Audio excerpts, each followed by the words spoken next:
إن الحمد لله نحمده ونصلي على رسوله الكريم أما بعد وقد قال الله تعالى في كلامه المجيد وفي فرقانه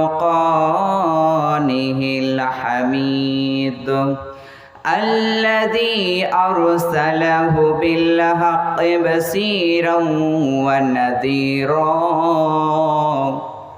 وداعيا إلى الله بإذنه وسراجا منيرا أعوذ بالله من الشيطان الرجيم بسم الله الرحمن الرحيم إنك لا تهدي من أحببت ولكن الله يهدي من يشاء وهو أعلم بالمهتدين উপস্থিত ওলামা ইকরামগণ এবং দিনদার মুসলিম ভাই সকল, প্রশংসা মাত্র সেই মহান করুণাময় আল্লাহ তাবারক ওয়া তাআলা,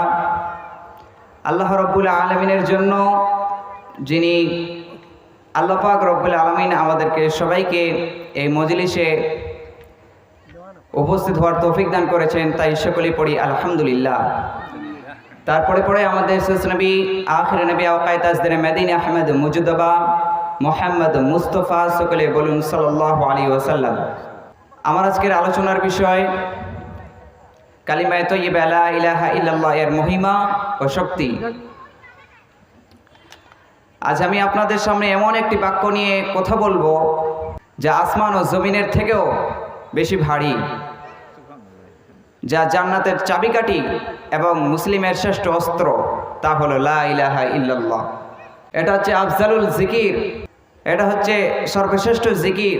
তিরমিজি শরীফের বর্ণনা, রাসূল সাল্লাল্লাহু আলাইহি ওয়াসাল্লাম বলেন, আফজালুজ জিকিরি লা ইলাহা ইল্লাল্লাহ।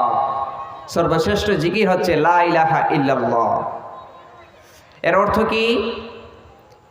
এর অর্থ হচ্ছে লা ইলাহা ইল্লাল্লাহ। লা মানে হচ্ছে না, ইলাহা উপাস্য, কোনো উপাস্য নেই। সর্বপ্রথম আগে বলা দেওয়া হয়েছে লা ইলাহা, কোনো উপাস্য নেই। তারপর বলা হচ্ছে ইল্লাল্লাহ, কিন্তু আল্লাহ ছাড়া।